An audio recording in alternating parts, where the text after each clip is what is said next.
Good morning everybody, and welcome back to the bakery. Longtime followers of my channel may have never expected me to run this game again, but lo and behold, here we are. The reason for our return to Night City, however, isn't all sunshine and rainbows. Today, we see if I can beat Cyberpunk 2077 with only crafting.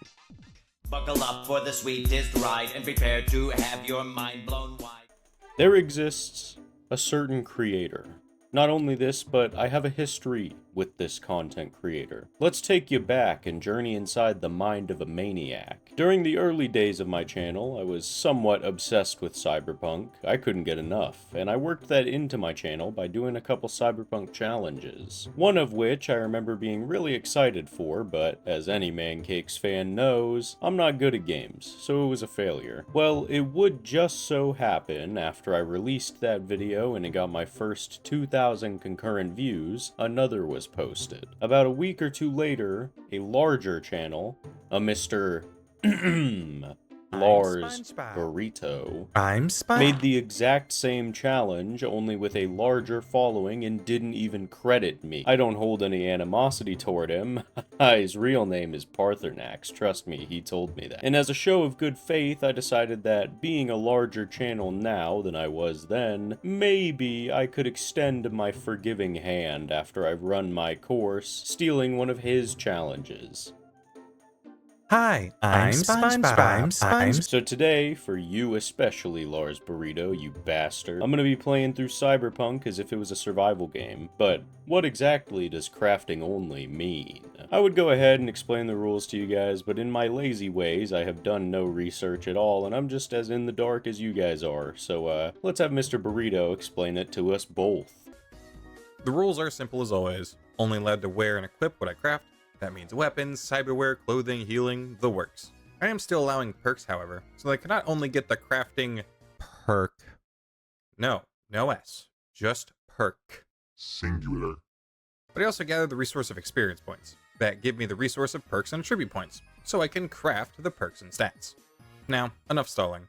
God, that guy's such a tool. So what I gather is that we're only allowed to wear and use what we craft, and all perks are allowed. Easy enough. I am a little annoyed at not being able to pick up any non-broken loot, because that means a serious cred deficit, but whatever. This is just one of many things where I'm the superior challenge runner. I embrace my inner loot goblin while he lives in fear of it. Here's us though, Steve but Cyberpunk, and we're dumping into our tech ability because we are going to be the best goddamn crafter this side of the black wall. Starting with crafting ourselves a nice new nose in the mirror. Homeboy here has been threatened by Kirk, or owes him or something. I don't know. I skipped the conversation halfway through the talk. Here's that Kirk fellow though, and he's agreed to let Pepe the Frog off the hook on the condition we steal a rare car for him. Can't be too hard. First though, now that we've stepped out into the real world, we gotta strip ourselves down to our skivvy. Okay. Never mind, we can't do that yet. While we make our way to Embers, I'm gonna go ahead and assume healing items are fine regardless. It's not like Lars will ever see this anyway. Unfortunately though, Jackie shows up to ruin our fun and gets us both arrested.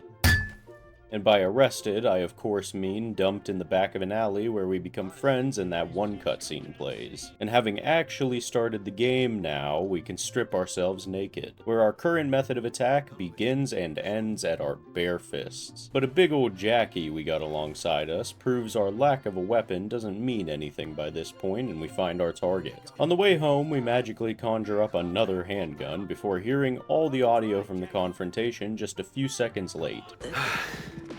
Scratched your baby up pretty bad. Sorry, V. It's okay. It can wait. Let's just focus on getting home. When we get back to our building, though, and after a good night's rest, we gather up the last few materials we needed and make it our first weapon. The exact same pistol we amassed twice before, but this time we made it with our own blood, sweat, and tears. Blah, blah, blah. We're sick, so we see Victor and get some cool new eyeballs. Eyeballs that allow us to see this man completely phase through a gate. Gotta love Cyberpunk. I'm assuming all of you, especially those who might be here from Lars's video, know how all this goes by now, but I have to play through Act 1 because technically this is my first time introducing this game to the channel since the other videos are unlisted. So we talk to Dex, go material hunting for a bit, put down some gang affiliates, exercise our inventory crafting prowess by making ourselves yet another weapon, that being a common assault rifle, that we also ended up making an optic for, before making it to Lizzie's bar and stroking our way through Evelyn's dialogue. I don't mean like that, I mean look, it looks like we're having a stroke when we skip it. Okay, maybe a little bit like the other way. Man, skipping all this really makes me realize how long Act 1 takes. I wish I would have just skipped it. Now though, we can blitz through this. Adam Smasher quote, You look like a cut of huggable. relic found. God, Judy is a bad biddy, and you have no idea how upset I am she isn't romanceable on a male playthrough. Jackie met up with, Royce slaughtered. We had the money for it, I just don't like bully. And then after some scrounging in the all foods, we also almost have enough literal garbage saved up to upgrade to a better weapon. Picking up the last 40 bits of common garbage afterward and creating a nice little uncommon rifle for ourselves. The DA8 Umbra. Now it's time for the fateful night. To Konpeki Plaza, Delamain. Yeah, we just kinda went through here and beat people and made an emergency shotgun and then... And here we are, after a litany of cutscenes showing us our dark passenger now within us, watching as he clambers his way up Arasaka Tower and commits what is quite literally, in definition, a terrorist act. Then the ever-iconic quote, See you never, asshole. Now like that. Stick some iron in your mouth and pull the trigger. leading us into the lead-up to Terrorist Act 2, also known as Act 2, and the end of my recording day. With all the scrounging for garbage rat gameplay, it's been like 5 hours. It's the next day. We start off with a meeting with everybody's favorite Japanese cyborg. Also, Lars is in call with me, stupid bastard, and he told me I have to rate this lady's outfit. Okay. It's not bad. The disconnected sleeves are kind of throwing me off, but overall, the outfit's pretty banging. 7 out of 10. Onward to Mrs. Parker. First, let's take a bit of a detour. I mean, we're here, but first, let's go ahead and make what Lars affectionately refers to as the best weapon in the game. After a little bit of clue hunting, we find out we gotta go to Clouds. Essentially, a legally sanctioned prostitution club. Oh, wow. This shotgun is awesome. Boy, am I excited to use this thing to shred this club up. First, though, we gotta go choose our compatible partner. Gotta go with Lars Burrito, of course. It's a shame we won't get to see him, though, because we're the great Steve Minecraft, and we can craft whenever we find ourselves in need. Woodman, come out to play, yeah. You know, I can't help but feel like this is not how Steve would deal with this kind of thing, but then I realized we're actually playing kind of as Lars Burrito, and he's definitely the kind to murder hundreds, so it's still fine. Enough of my rambling, though. You can see that we're slowly dying in the elevator, so at least there is an inevitable end to our steel grip of terror. The clues we got in Clouds pointed us towards Mr. Fingers' clinic. Fingers is an absolutely horrible person, so... Luckily enough for us, before his bedtime, he did tell us about some XBD dealers who took her. So after talking to Young Gravy, we're on our way to save Evelyn. These scavers never stood a chance. We are just absolutely shredding them. Here's Evelyn. We scour her brain and find out we gotta visit the Voodoo Boys. But now we can go grab a couple more weapon upgrade schematics that Mr. Lars Burrito is guiding us to. You are in for a world of pain here, Missy. Oh! Oh yeah. Now let's go get the rifle schematic, which, about that rifle schematic, Lars Burrito lied to me. Thanks, Lars. It's fine, though. The buzzsaw is more than enough for me. I think we should continue with Takamura, since we gotta wait for Mr. Hands to be ready anyway. Down on the street it is. When Takamura finally shows up, we find out his secretive friend is actually just Skrillex. Then we get the scoop on the parade and how we can use it to meet up with Hanako, Yorinobu's sister. Now it's time to wait for the calls that feel like they will never arrive. We can at least pay Rogue for information while we wait on her call. During all this waiting, Lars actually found where the rifle schematic really is, so we went and grabbed that too, but it's kind of not as good as what we end up using. After that, Lars was making comments about me using healing items, so he looked up how to buy a healing item schematic before not figuring it out and deciding it doesn't actually matter. So the healing is just like I thought it'd be. It's fine. He then led me to the final schematic we're gonna grab, which is the Comrade's Hammer, and from the way he's talking about it, I have high hopes for its performance. 169 damage? Oh boy. I sure am ready, Rogue. Just tell me where Mayonnaise Man is. I'll go get him. Ugh, and now we gotta get to work with the worst character in the game. Yeah, I'm a Pan Am hater. Fight me. Pan Am agreed to help us under the condition that we help her first, as much as I really might not want to, all starting with an insufferable car conversation. Finally, we get a chance to annihilate some tangos. I'm actually super excited to use this new handgun. From the damage, I really would call it a hand cannon. Let's see what, Pan Am throws a little baby hissy fit, though, that we won't let her get her anger out of her system, and we forced her to finish up the 6th Street deal instead. Meaning, it's finally time to go after Mr. Mayonnaise, where after breaking into a power plant causing several EMP blasts, Pan Am getting what she deserves, making her quote that always makes me laugh because of how cheesy it is. Looks expired. We then get to perform a full frontal assault, grab some awesome new perks for our tech weapon charging, somehow absolutely demolish these boulders on this motorcycle. This whole playthrough was like really goofy. And finally perform some stealth gameplay, meaning we now have a little German in our clutches. Here he is, Takamura, our trump card, the ace in our sleeve, the mayo in my boxer. He's all yours, I already got what I need. Time to do some more waiting, thumbs up our asses style. 2 or 3 hours later, not even kidding, we still haven't been so much as texted. As you can see, while waiting, we were able to clear a ton of NCPD scanner missions and craft ourselves a nice little tech sniper, the Breakthrough.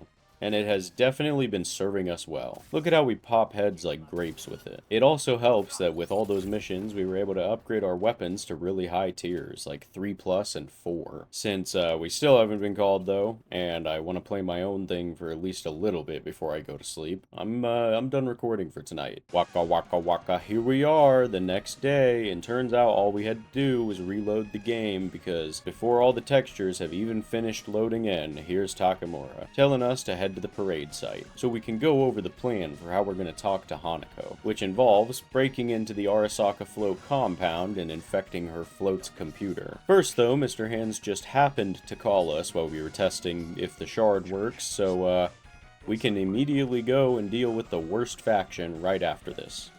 I really hope that horse is okay. Here we are doing some recon. There's not much to say about this mission. That's actually exactly what it is. But after a little bit of a wait, we get to actually break into the facility. Bang bang, install, escape. Easy peasy. I kind of wish there was more to it than that. While we wait for Takamura to call us one more time, let's go ahead and do that other main quest. And, see the Voodoo Boys. Yay. Come on, Takamura. I'm practically laying myself spread eagle for you. Here we are at the chapel, where we're immediately told to meet Placide here at this butcher shop, just to walk like 20 feet and be told that we're doing some mall shopping. Definitely needed secrecy for this whole thing, guys. Doing a bang-up job. So, Placide's people told us to be quiet, but I think maybe we'll just go in guns blazing. Hasn't failed us thus far. Even now, we almost died, but our firepower is simply superior. I mean, what else can you expect from facing Title I house? Are you trying to take me down with you? No. Speaking of low-income neighborhoods, here's Sasquatch, your average Midwestern suburban mom. We kinda pounded her ass, though, as you can see. So here's Netwatch guy. As Neo said, the Voodoo Boys kind of screwed us in our deal, and we aren't about to put up with that. Also, Takamura called us, but that's not the important thing right now. Placide, you are so goddamn lucky this is a safe zone according to the false constructs determined by the developers of the game. So, after cosplaying as Ashton Hall for a moment, getting our freak on in a cutscene I absolutely cannot show,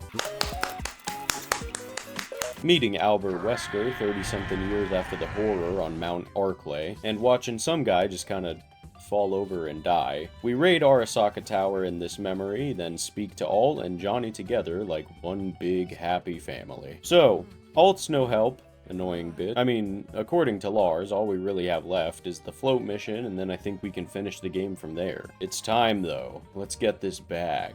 Those koi fish are beautiful, characterizing Arasaka's strength and fortuitous business, as much as I, as well as anybody else who's played this game, might hate them for that. Speaking of koi fish, did you know koi fish were originally imported to Japan as a food source? Building off of that, koi are not native to Japan like I completely thought they were. Koi were actually first imported from China, which is really interesting. Another kind of cool fact is that despite being related, the modern goldfish actually came to fruition long before the koi did. And the koi is actually a relatively recent species development, all things considered. Now we get into some biological facts, and this first one's kind of crazy. The largest koi fish ever recorded was 4 feet long and just over 90 pounds. That's like a chubby 4th grader, which is a striking departure from what you come to expect out of the species. It gets even crazier though. Apparently the oldest koi fish ever recorded was 226 years old at the end of its life. Aquatic creatures really can just kind of live forever. Finally, our last fact, female koi fish can lay up to 50,000 eggs in one breeding season, which is made even crazier by the fact that the majority of these eggs end up hatching totally fine. That's just crazy.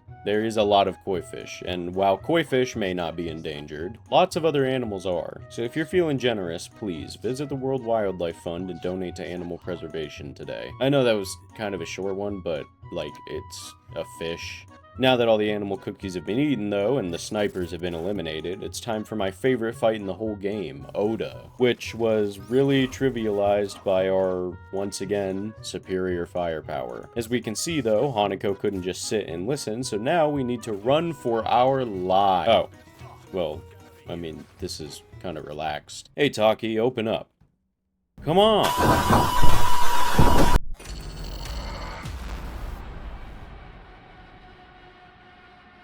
Oh.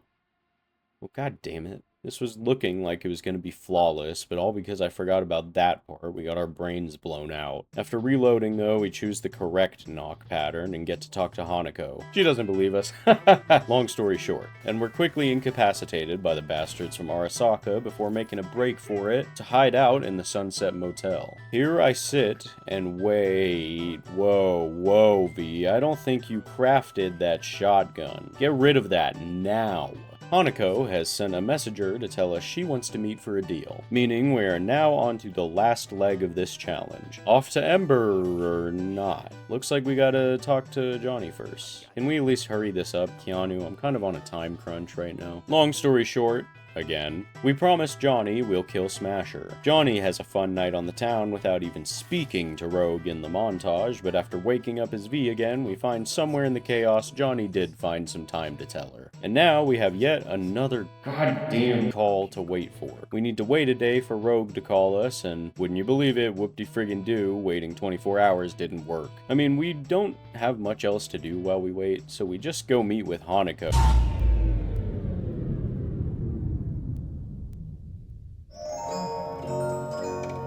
So I decided we'll just go meet with Hanako, and here we are. Oh man, they really just cannot give me an easy path, can they? Hey Hanako. Man, I wish I could do this in real life, but unfortunately I am not a cybernetic man. Here we go, the rooftop, the turning point of everything.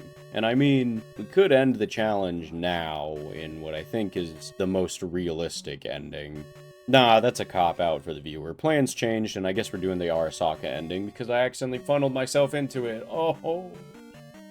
Oh my god. After storming the house and saving her, we make it to Arasaka Tower, and we have to go through a friggin' Skyrim Peace Council situation. Luckily, or unluckily, I don't know, it's your decision. The meeting is cut short by firing squad, where after easily dispatching them, we head off to find Yorinobu. Smasher decides to quite literally drop in an attempt to stop us, but you kinda see how that turned out for him.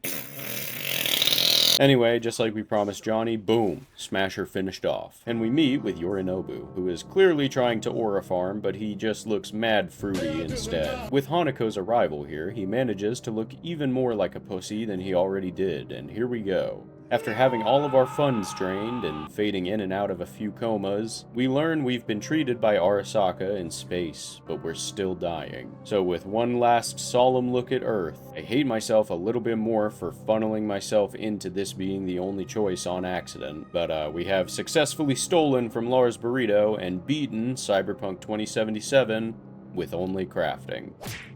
Failing to change anything about the corporate hell that's devoured modern society.